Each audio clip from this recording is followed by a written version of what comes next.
누가복음 4장 5절에서 8절까지의 말씀 다 같이 한 목소리로 읽겠습니다. 마귀가 또 예수를 이끌고 올라가서 순식간에 천하만국을 보이며 이르되 이 모든 권위와 그 영광을 내가 네게 주리라. 이것은 내게 넘겨준 것이므로 내가 원하는 자에게 주노. 그러므로 내가 만일 내게 절하면 다 내 것이 되리라. 예수께서 대답하여 이르시되 기록된 바 주 너희 하나님께 경배하고 다만 그를 섬기라 하였느니라. 아멘. 자, 우리는 지금 현재 예수님이 광야에서 마귀로부터 시험받은 그 본문을 누가복음을 통해서 공부하고 있는데, 이 본문도 마태복음하고 비교를 해보면 몇 가지 차이가 있습니다. 첫 번째 차이점은 지금 이 두 번째 누가복음에서의 두 번째 시험이 마태복음에서는 세 번째로 나와 있습니다. 이 부분이 차이가 있는데, 그럼 왜 이러한 차이가 있는가? 사실 마태복음하고 비교해 볼 때 마태복음의 순서가 더 합리적인 것으로 보입니다. 그러면 누가복음에 있는 순서는 왜 마태복음하고 다른가라는 걸 볼 때 그 내용이 다른 것은 아니고 누가복음에서 강조하고 있는 내용 때문에 이와 같이 하나님의 말씀을 누가가 이와 같이 기록된 것으로 보입니다. 그러면 마태복음의 세 번째 시험이 누가복음의 두 번째 시험으로 온 이유 중에 중요한 원인, 그 이유를, 목적을 보게 되는데, 그것은 일단 여러분이 누가복음 4장 6절을 보시면, 누가복음 4장 5절을 보시면 마귀가 또 예수를 이끌고 올라가. 이 이끌고 올라가라는 단어가 9절에 보면 또 이끌고 예루살렘으로 가서, 그래서 누가복음에는 마치 지금 이끌고 또 이끌고 이 부분이 강조가 되어져 있습니다. 장소 개념이 누가복음이 더 분명하고 요거를 강조되기 위해서 두 번째로 이와 같이 서술된 것으로 보이고, 또 하나는 내용상으로 6절에 보시면 이르되 이 모든 권위와 영광을 내가 네게 주리라. 이 부분입니다. 누가복음에서는 특별히 재물에 대하여 강조점이 되어져 있습니다. 누가복음 16장의 어리석은 부자가 지옥에 떨어진 것도 그렇고, 또 누가복음 19장에 보면 삭개오, 역시 부자죠. 삭개오도 이와 같이 재물과 관련해서 자기의 모든 소유를 다 팔아 가난한 자에게 주겠다. 재물이 상당히 강조되어져 있는데, 그런 면에서 마태복음의 세 번째 시험이 이것을 강조하기 때문에 두 번째 순서로 온 것으로 여겨집니다. 그래서 6절에 보니까 모든 권위와 그 영광을 이라는 단어를 통해서 이 누가복음의 구조가 이렇게 된 것으로 여겨집니다. 그러면 우리는 먼저 지금 5절에서 6절, 7절 이 세 개의 구절을 가지고 누가복음에서 나타난 두 번째 시험에서의 마귀의 시험, 마귀의 유혹의 특징들에 대해서 살펴보도록 하겠습니다. 자, 그러면 첫 번째 특징은 5절입니다. 5절에 보면 마귀가 또 예수를 이끌고 올라가서 순식간에, 여러분 이 순식간에도 강조된 거고요, 천하만국을 보이며 이르되 이 모든 권위와 영광을, 이렇게 되어 있습니다. 여기 보면 천하만국을 보여주고 또 모든 권위와 영광을 이라고 되어 있는데, 마귀의 주된 공격 방법 중에 하나는 보여주는 겁니다. 그 보여주는 건데, 화려함과 그 영광, 부명예, 이런 것을 보여주고 공격하는 것이 마귀의 주된 공격 방법 중에 하나입니다. 여러분 여기 보면 6절에 권위와 그 영광을 내게 주리라고 되어 있는데, 여러분 이건 분명히 보여준 건데, 사람들은 고대로부터 특별히 왕과 같은 경우는 자기의 권위와 영광을 사람들에게 보여주기 위해서 동양이나 서양이나 할 것 없이 이 보여주는 것에 상당한 초점을 두었습니다. 여러분이 이 중국에 가면, 북경에 가면은 거기에 큰 이 성이 하나 있죠. 여러분이 잘 아는 자금성이 있고, 또 북경에 그 문이 있는데요. 그 문을 보면 얼마나 높고 얼마나 큰지 그 이루 말할 수 없습니다. 저는 맨 처음에 그 북경에 갔을 때 그 문을 보았을 때 이 광화문을 보다가 그 문을 보면 도무지 비교할 수 없는 어마어마한 규모 때문에요. 많은 사람들이 여기에 왔을 때 주눅이 저절로 들겠다라는 생각을 들었습니다. 자, 이렇게 사람들은 크고 화려하고 규모를 가지고 자신의 영광을 나타내려고 합니다. 그런데 마귀가 바로 그와 같은 방식으로 화려하고 크고 웅장하고 이러한 것들로 보여주어서 우리의 마음을 빼앗는 역사를 그들이 한다라는 거죠. 여러분 이 부분을 보았을 때 그래도 상당히 민주주의 국가라고 할 수 있는, 여러분 미국하고 저는 한번 이 부분을 비교해 봤어요. 여러분 특별히 미국 같은 경우는 1776년 7월살이 독립을 하거든요. 그 독립을 하고 독립선언문을 작성을 할 때 성경에 기초를 두고 이 나라를 하나님 앞에 어떻게 할 것인가를 했습니다. 그리고 그들이 나중에 백악관이라는 것을 졌습니다.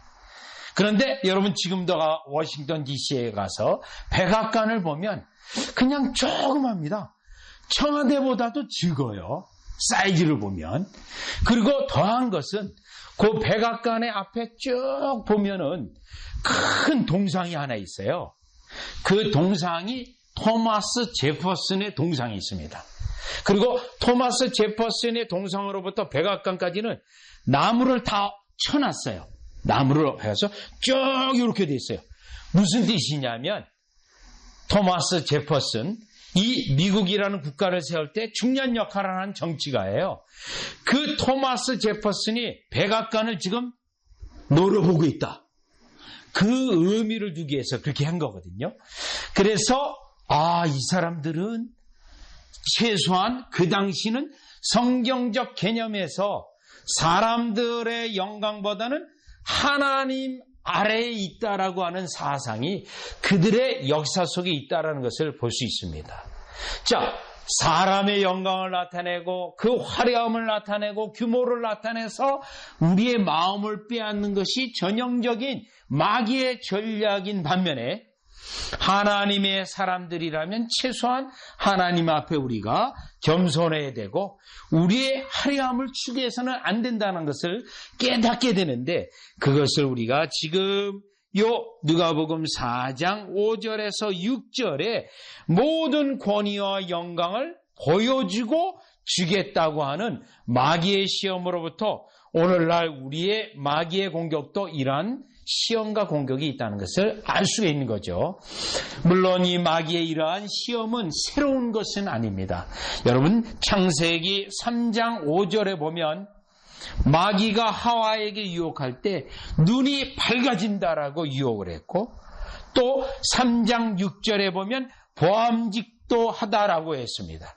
그래서 하나님이 우리의 눈이라는 기관을 아주 중요한 기관으로 만들어 주셨는데 마귀가 이 눈의 기관을 오염시키고 타락시키려고 하와를 공격했던 것입니다.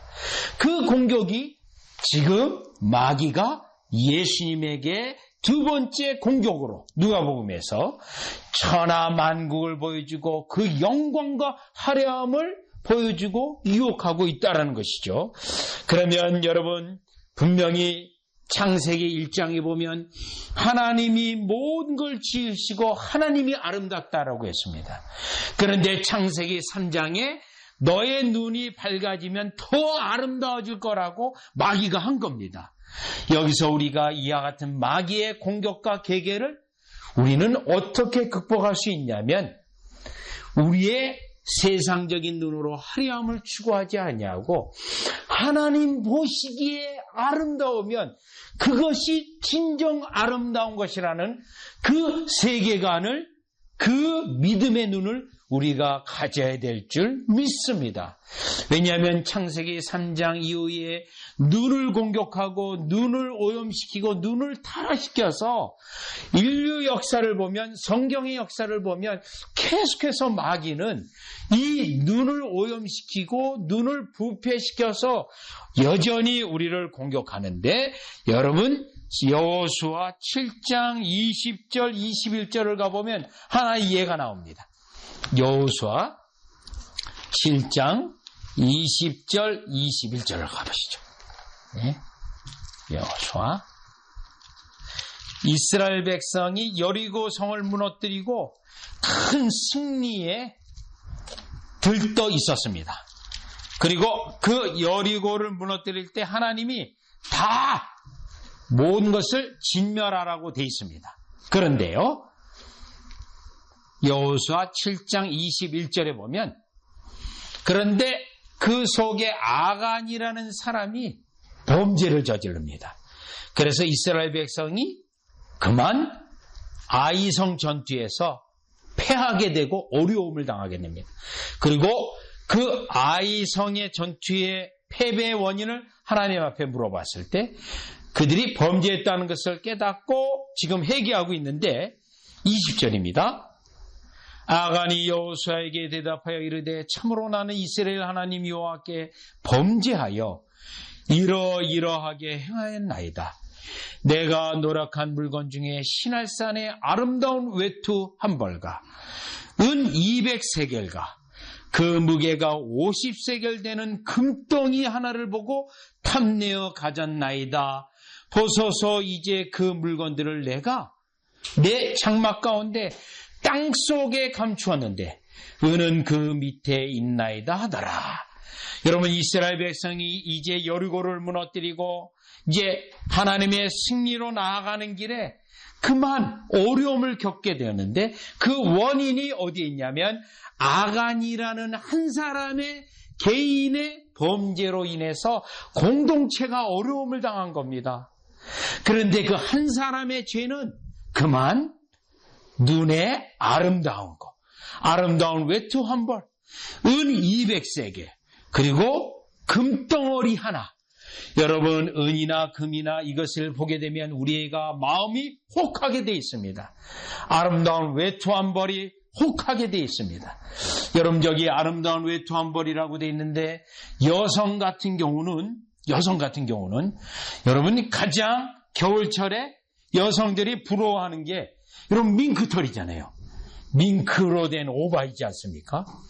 그거를 하나 딱 입고 나가면 어우, 저거 1000만 원 넘는 건데 하고 많은 사람들이 눈길을 끌게 됩니다.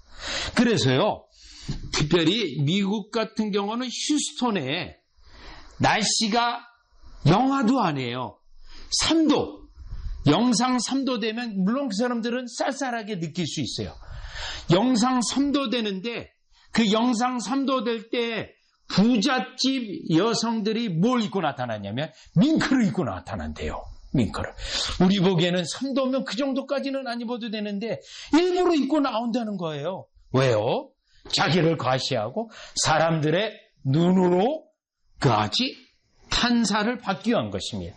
여러분, 이것은 인간의 부패성에 하와가 타락한 이후에 마귀가 계속해서 아름다운 것, 화려한 것, 이와 같이 권위가 있는 것을 눈으로 보게 해서 넘어지게 한다는 것이죠. 사무엘상 15장도 마찬가지입니다. 사무엘상 15장 9절에 보면 사울도 아말렉 전투에서 다 멸하라고 했는데 그 명령을 순종하지 않습니다. 그래서 그는 좋은 것, 눈에 좋은 것들, 보기 좋은 것들을 감추어 둡니다. 그래서 사무엘 선지자를 통하여 너가 하나님의 말씀을 업심여겼다라고 하는 책망을 듣고 결국 왕권에서 하나님이 왕권을 거두오겠다고 하는 그 말을 그에게 하게 되는 것입니다. 여러분, 첫 번째 이 본문에서 깨달을 수 있는 것은 마귀가 하하를 넘어뜨릴 때 우리에게 하나님이 주신 그 기간인 눈을 오염시키고 타락시켜서 우리로 하여금 아름다운 것, 좋은 것, 화려한 것, 명예 같은 것을 추구하게 해서 하나님을 잊어버리게 하는, 하나님이 보시기에 좋은 것을 추구하지 아니하고 우리 육신에 좋은 것을 추구하게 하는 이 공격이, 이 전략이 우리에게 여전히 있다는 사실을 우리는 깨닫게 됩니다. 따라서 여기서 우리가 이와 같이 믿음으로 나아가기 위해서는, 이 마귀의 이러한 유혹에 대하여 극복하기 위해서는 우리는 이 땅에, 이 세상의 화려함을 추구하지 아니하고, 또 이 땅에 있는 명예를 추구하지 아니하고, 또 이 땅에 있는, 여기에 있는 권위와 또 그 모든 사람들이 부러워하는 그러한 것을 추구하지 아니하고 오직 하나님의 눈에 아름답게 비치고자 하는 그것을 추구하는 저와 여러분이 되어지기를 주 예수 그리스도의 이름으로 축원합니다. 자, 그러면 다시 본문으로 오셔서 두 번째 볼 수 있는 것은 6절입니다. 자, 이 두 번째 나타난 마귀의 전략과 방법은 전형적인 거짓말입니다. 자, 마귀의 전략은 거짓말인데 6절에서 보면 이르되 이 모든 권위와 그 영광을 내가 내게 주리라. 이것은 내게 넘겨준 것이므로 내가 원하는 자에게 주노라. 자, 모든 권위와 영광이 자기에게 있다라고 말합니다. 거짓말이죠. 그런데 여러분, 이 거짓말을 마귀가 하는데 완전한 새빨간 거짓말로 하지 않아요. 그러면 사람들이 이거 새빨간 거짓말인데? 하고 속을 수가 있어요. 그래서 마귀는 더 교묘하게 거짓말을 하되 반쪽 거짓말, 반쪽은 진실을 넣고 반쪽은 또 거짓말을 넣어요. 섞어버려요. 그러면서 때로는 진실이 어느 정도 10%, 20%를 진실을 집어넣고 80, 90%는 거짓말을 집어넣는, 항상 섞는 작업을 합니다. 섞는 작업. 예를 하나 들어보면 창세기 3장의 마귀가 하나님을 부정하지 않습니다. 그런데 여호와 하나님인데 여호와자를 빼고 그냥 하나님만 말해요. 즉 하나님을, 성부 하나님을 부정하지는 않지만 그 성부 하나님을 도전을 해요. 도전. 여기도 그렇습니다. 6절에 보시면 이 모든 권위와 영광을 내가 내게 준다는 거예요. 이것은 내게 넘겨진 것이므로. 여러분, 이게 내게 넘겨줬다는 것은 이 권위를 사실은 하나님에게 받았다, 이 말이에요. 하나님으로부터 나는 받았다. 거짓말이죠. 그런데 하나님은 인정해요. 하나님은 인정. 그런데 내가 원하는 자에게 준다. 이건 또 거짓말이에요. 자, 이 마귀의 이 공격의 이 말은 90%가 거짓말이고 10%는 하나님을 인정하는 말이, 내용이 거기에 있습니다. 그러나 10% 아니 5%만 거짓말이 들어가도 여러분, 그것은 거짓말입니다. 요한복음 8장 44절에 보면 마귀는 거짓의 아비로서 사람들이 거짓말할 때마다 마귀가 그 속에 개입해서 마치 자기가 거짓말을 하는 듯이 한다라는 것입니다.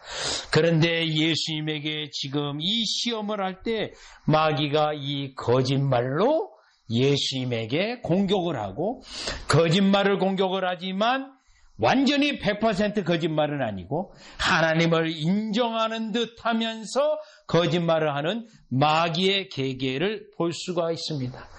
그렇다면 여기서 우리가 때때로 깨달을 수 있는 중요한 내용 가운데 하나는 여러분 창세기 12장으로 가보시죠. 창세기 12장 13절로 가보시면 아브라함입니다. 창세기 12장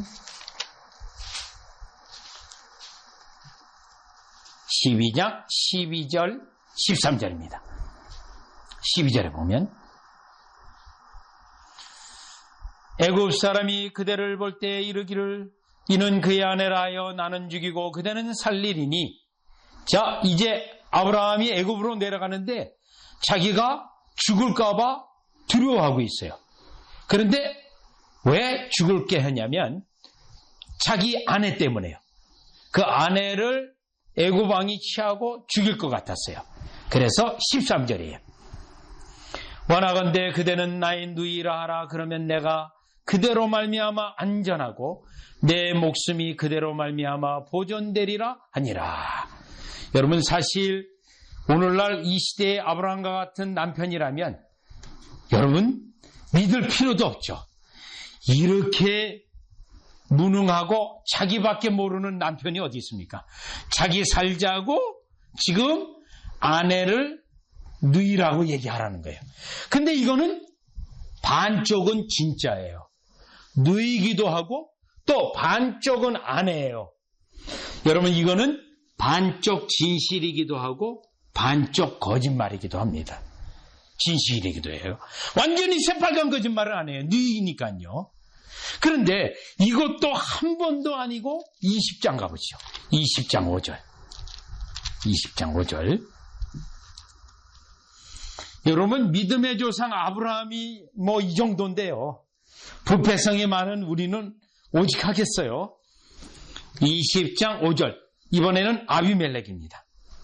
20장 5절에 보니까 그가 나에게 이는 내 누이라 하지 아니하였나이까. 이번에는 또 아비멜렉에게까지 또 이랬어요. 한 번도 아니고 두 번씩이나 그랬습니다. 한 번도 안 하고. 뭐죠? 거짓말이죠. 반쪽 거짓말, 반쪽 진실입니다. 여러분, 이때 우리는 이 거짓말 속에 마귀의 역사가 있고 우리로 하여금 항상 믿음에서 넘어지게 하는 그 전략이 있다라는 사실을 우리는 깨달아야 됩니다. 그래서 항상 우리가 어렵다 할지라도 지금 이 아브라함이 목숨을 잃어버릴 수 있는 위험이 있어요. 분명히요. 그렇다 하더라도 이런 뭐예요? 있는 진실을 그대로 말해야 됩니다. 이거 진실을 말해야 마귀의 역사가 더 이상 우리를 고소하지 못하게 하고 우리를 죄에 가지 못하게 하는 겁니다. 이때 중요한 것은 진실을 그대로 말하는 거예요. 그래서 영어로 표현합니다. 이 부분을요. speak out이라고 해요. 말을 하되 out이라는 그러한 전치사를 넣어서 그냥 담대하게 분명하게 말하라는 거예요. 이게 항상 믿음의 사람이 마귀를 이기는 중요한 원리예요. 마귀를. 왜냐하면 마귀는 일단 거짓말 하나 하게 하고 또 그 다음 또 거짓말 하게 하고 또 거짓말 하게 만들거든요. 그렇다면 여러분, 성경에서 이러한 예를 우리가 어디서 볼 수 있냐면 갈라디아서 2장 12절에 가보시죠. 마귀의 역사를 차단하기 위해서 목숨이 위험하다 하더라도 있는 진실을 말하라. 그러면 여러분 뭐예요? 하나님이 지키실 거고 하나님이 보호하실 거고 하나님이 그 어려움을 피하게 하실 거예요. 네? 갈라디아서 2장 12절로 가보세요. 2장 12절. 여러분, 진실을 감추게 되면 마귀의 괴계에 넘어가요. 걸려 넘어져요. 그래서 마귀는 진실을 어느 정도 섞어가지고 거짓말로 넘어뜨려요. 그러면 우리가 그거에 넘어가는 거예요. 거짓말로. 2장 11절.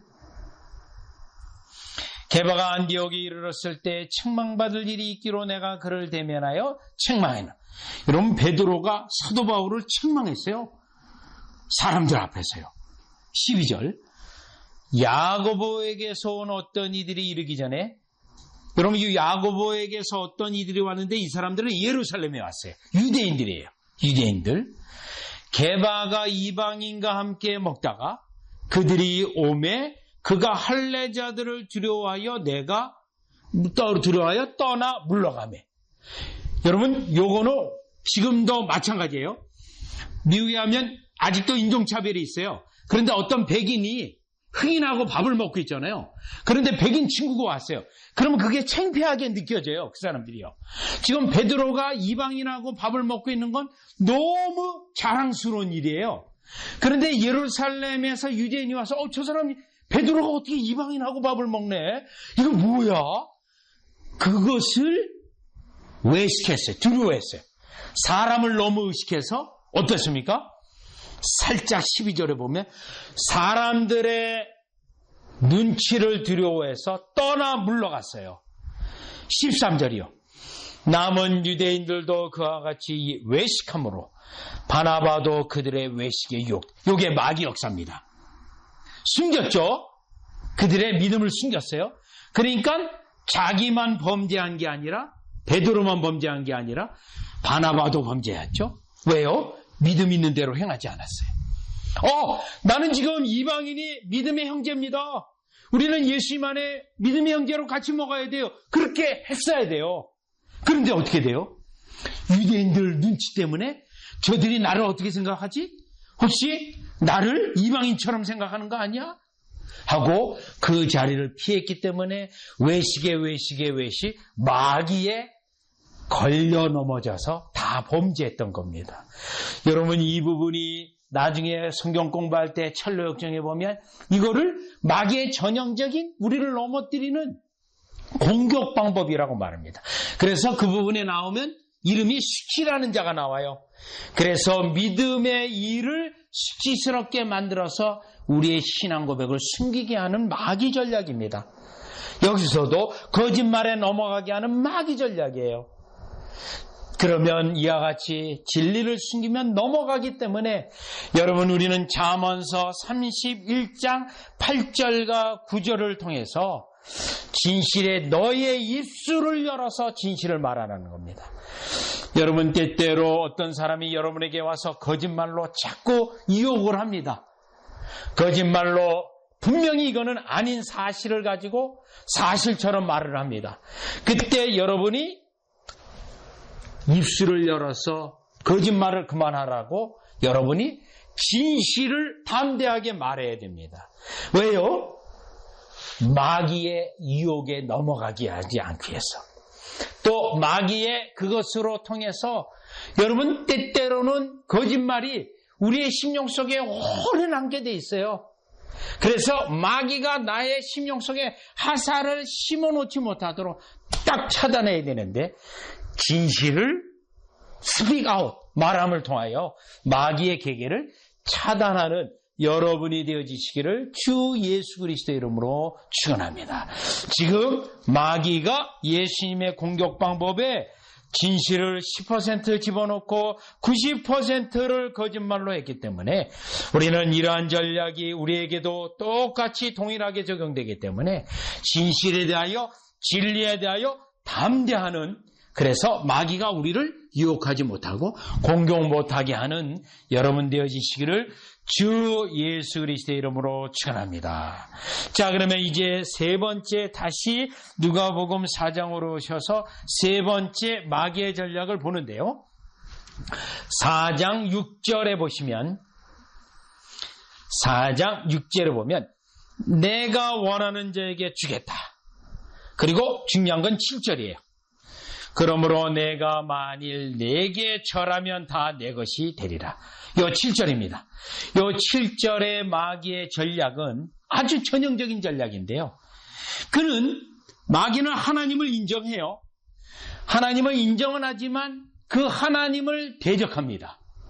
왜 대적하냐면, 하나님을 마귀가 왜 대적하냐면, 하나님, 성부 하나님이 아들에 대한 사랑 때문에 그 사랑에 대하여 시기하고 질투하고 그 아들의 자리를 탐내고 그 아들의 자리에 자기가 있기 원하는 거예요. 즉 하나님 아버지와 아들과의 구속 언약관계 속에서 아들을 구속자로 세웠는데 바로 마귀는 이 아들을 지극히 미워한 겁니다. 아버지가 아들에 대한 사랑을 이 마귀가 찬탈하고자 결국 그 찬탈하고자 하늘에서 전쟁을 일으켰고 그것으로 인하여 그가 쫓겨나게 되어졌는데 지가 쫓겨났음에도 불구하고 여전히 아들의 자리를 마귀가 지금 노리기 위해서 7절에 내가 만일 내게 절하면 다 내 것이 된다고. 그래서 예수님을 자기 밑으로 두고 자기가 하나님보다 높아지려고 하는 건 아니에요. 하나님 다음 자리에 차지하려고 하는 그의 교만을 그가 여기에서 다시금 나타내는데 여러분 마귀의 전략은 이미 여러분 어디에서 나타난 거죠? 첫 번째 시험에서도 있었던 거예요. 첫 번째 시험. 이 돌들을 떡으로 만들어 먹어라. 하나님의 뜻에 관계없이 너 마음대로 행하라 이거 아니에요? 아버지와 아들 관계를 이간시켜서 아들이 하나님의 뜻을 순종하지 아니하고 멋대로 행하도록 이미 공격했잖아요.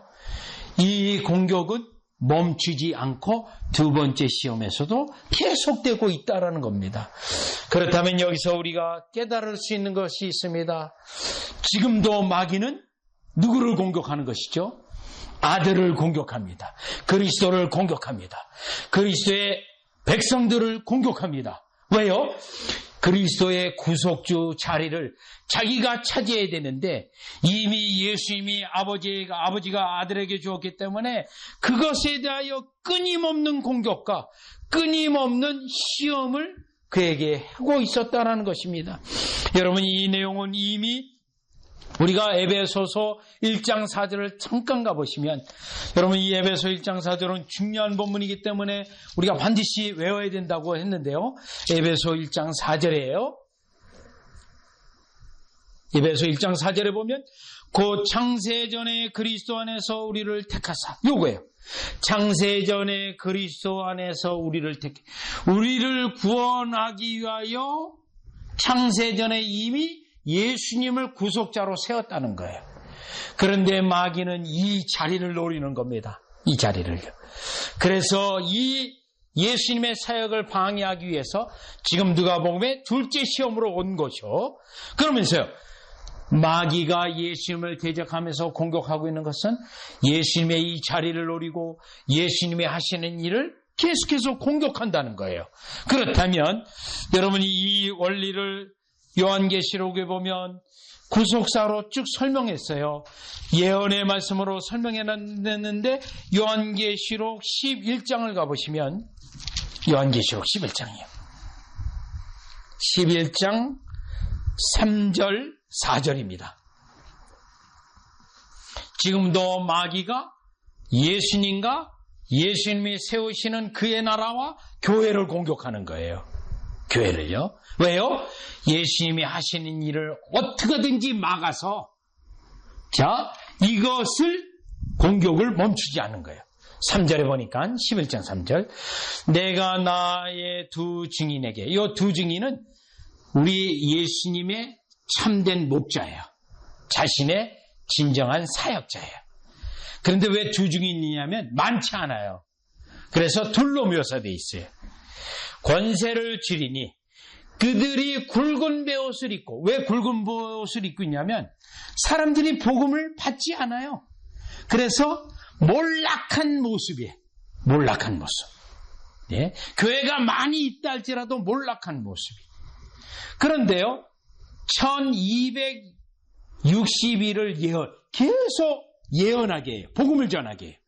복음을. 그리고 4절에 보면 그들은 이 땅에 주 앞에 서 있는 두 감람나무와 두 촛대니 고백의 등불이에요. 고백의 등불. 자, 그러면 마귀는 어떻게 하죠? 마귀는 7절. 그들이 그 증언을 마칠 때 무적행으로부터 올라오는 짐승이 그들과 더불어 전쟁을 일으켜 그들을 이기고 그들을 죽일 터이니. 여기에 보면 마귀예요. 마귀가 복음 사역자를 죽이기 위해서요. 전쟁을 일으킵니다. 전쟁을. 그래가지고 8절에 보면 죽였어요. 그들의 시체가 큰 성 길에 있으리라. 아주 잔인하게 교회를 망가뜨리는 공격이죠. 그런데요, 11절에 가보면 3일 반 후에 하나님께서 생기가 그들 속에 들어가며 그들을 다시 살리십니다. 그러세요. 다시 살리서 결국 교회의 승리를 말해요. 12장 가보죠. 12장 15절. 12장 가보면 여자의 뒤에서 뱀이 그 입으로 물을 강같이 토하여 여자를 물에 떠내려가게 하려 하되, 여자는 교회예요, 교회. 그리고 여자에게 나는 자들은 뭐죠? 17절. 용이 여자에게 분노하여 돌아가서 그 여자의 남은 자손, 곧 하나님의 계명을 지키며 예수의 증거를 가진 자들로 더불어 싸우려고 바다의 모래에 있었다. 여기에 여자의 남은 자손은 우리입니다. 주의 백성이에요. 주의 백성. 결국 마귀가 예수 그리스도의 구속자의 위치를 노리고 그것을 공격하고, 예수 그리스도가 하늘 보좌에 있지만 여전히 공격하고, 교회를 공격하고 그 백성까지도 공격하는 것이 지금 누가복음 4장의 두 번째 시험에서 이 마귀가 예수 그리스도의 자리와 구속주의 위치를 찬탈하자고 하는 그의 시험에서 우리는 여기까지 볼 수가 있다는 것입니다. 따라서 우리는 여기에 깨달을 수 있는 것이 있습니다. 마귀가 예수 그리스도의 구속주 위치를 너무 싫어하고, 마귀가 하나님과 아들의 관계를 너무 미워하고 시기하고 질투하고 무너뜨리는 그거를 우리가 안다라는 거죠. 그래서 우리는 이 땅에서 예수님을 사랑하고 또 하나님 아버지를 사랑하고 요한계시록에 있는 것처럼 하늘 보좌와 어린 양을 그들이 찬양하듯이 이 마귀의 계계를 이기는 방법은 하나님과 예수 그리스도를 성령님의 은혜 가운데 찬양하는 저와 여러분이 되어지시기를 주 예수 그리스도 이름으로 축원합니다. 왜냐하면 마귀가 제일 미워하는 거거든요. 그 일을 우리가 이 땅에서 해야 된다라는 것이죠. 그것을 우리의 중요한 임무로 삼아야 된다는 것이, 왜냐? 저와 여러분이 이 땅에서 세상을 끝나고 그같이 하나님 나라에 가게 되면, 하늘나라에 가게 되면 이 일을 우리는 할 것입니다. 예수님의 재림하셔서 우리에게 몸을 다시 입혀주시면 이 일을 우리는 계속할 겁니다. 왜냐하면 마귀가 가장 싫어하는 일을 우리가 하는 것이기 때문에 저와 여러분은 이제 마귀가 가장 싫어하는 일을 하는 진정한 주의 백성으로 증거되어지기를 주 예수 그리스도의 이름으로 축원합니다. 기도드리겠습니다. 하나님, 마귀가 예수님에게 시험할 때 세상의 화려함으로 시험을 했습니다. 눈으로 보여주는 것으로 시험했습니다. 주님, 우리는 세상의 화려함을 추구하는 자가 아니고 오직 하나님이 우리를 보시기에 아름답도다라고 하는 그 말을 듣는 우리로 축복하여 주시고, 또 마귀는 우리 예수님을 공격할 때 거짓말로 공격을 했습니다. 그런데 그럴듯한 거짓말로 공격했습니다. 여전히 우리에게도 똑같은 공격을 하고 있습니다. 우리는 그 마귀를 진리를 말함으로, 진실을 말함으로 마귀가 그 어떤 말도 하지 못하도록 입을 막는 우리의 전략이 있게 하여 주시고, 또 마귀는 우리로 하여금 예수님을 그 자리를 노리고 결국 우리도 예수님에게로부터 떨어뜨리게 하는 전략을 펴고 있는데, 철두철미하게 끝까지 예수님의 구속주 그 자리를 찬양하고 높이고 하나님의 구속주에게 주신 복을 높이고 찬양하는 우리 되게 하여 주시옵소서. 예수님의 이름으로 기도드리옵나이다. 아멘.